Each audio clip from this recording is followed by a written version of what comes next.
Assalamualaikum, halo.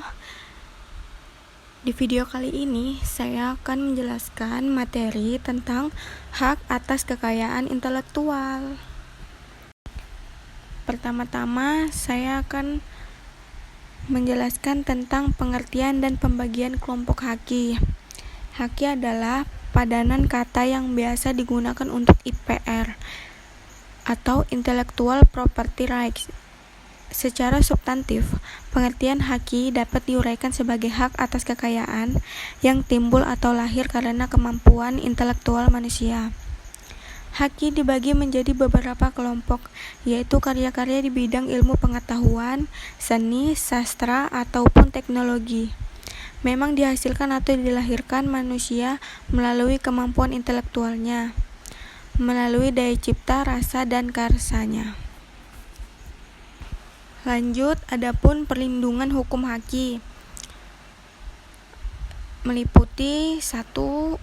Undang-Undang RI Nomor 19 Tahun 2002 tentang hak cipta diubah menjadi Undang-Undang Nomor 28 Tahun 2014. 2. Undang-Undang RI Nomor 14 Tahun 2001 tentang paten diubah menjadi Undang-Undang Nomor 13 Tahun 2016. 3. Undang-Undang Republik Indonesia Nomor 15 Tahun 2001 tentang merek diubah menjadi Undang-Undang Nomor 20 Tahun 2016. 4. General Agreement on Tariff and Trade atau GATT. 5. Undang-Undang Nomor 7 Tahun 1949 telah meratifikasi Organisasi Perdagangan Dunia. 6. Memuat persetujuan tentang aspek-aspek dagangan haki atau Agreement on Trade Related Aspect of Intellectual Property Right. Objek haki: penemuan sederhana di bidang teknologi. Karya-karya yang pada dasarnya merupakan paten yang digunakan untuk membuat atau memproduksi barang secara berulang dan lebih cenderung pada estetik produk.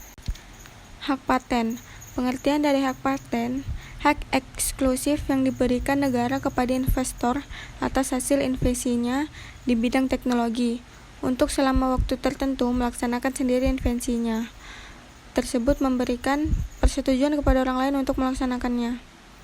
Sistem pendaftaran paten: sistem first to file adalah suatu sistem yang memberikan hak paten bagi mereka yang mendaftar pertama atas invensi baru sesuai dengan persyaratan.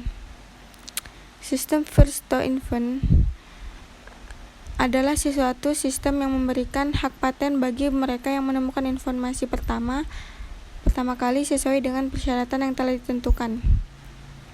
Hak yang dilakukan sebelum mengajukan hak paten: 1. Melakukan penelusuran, searching informasi paten di beberapa website.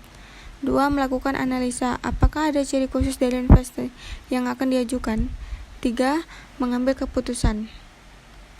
Pemeriksaan paten: 1. Pemeriksaan formal, yaitu pemeriksaan persyaratan administratif dan fisik. 2. Pemeriksaan substantif. Adapun pengajuan permintaan paten. Pengajuan permintaan paten meliputi sebagai: dibuat secara tertulis, memuat tanggal, bulan, dan tahun surat permintaan, memuat alamat lengkap orang yang mengajukan paten, nama lengkap dan kewarganegaraan penemu, dan masih banyak lagi. Penemuan yang tidak dapat diberikan hak paten. Pasal 7A Undang-Undang Nomor 14 Tahun 2001. Penemuan tentang proses atau hasil produksi yang pengumuman dan penggunaannya atau pelaksanaannya bertentangan dengan peraturan perundang-undangan yang berlaku. 2. Pasal 7B Undang-Undang Nomor 14 Tahun 2001. Penemuan tentang teori dan metode di bidang ilmu pengetahuan dan matematika. 3. Pasal 7C Undang-Undang Nomor 14 Tahun 2001. Penemuan tentang metode perawatan, pengobatan, dan pembedahan yang diterapkan pada manusia atau hewan, tetapi tidak menjangkau produk apapun yang digunakan atau yang berkualitas dengan metode tersebut.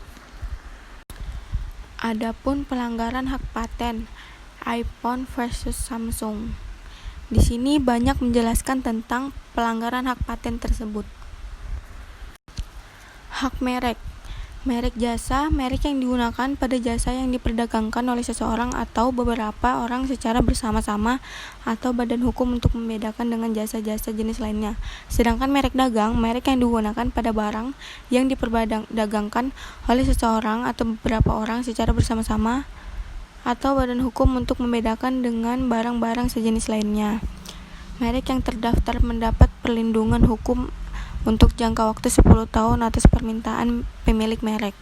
Jangka waktu perlindungan mereka terdaftar dapat diperpanjang setiap kali untuk jangka waktu yang sama.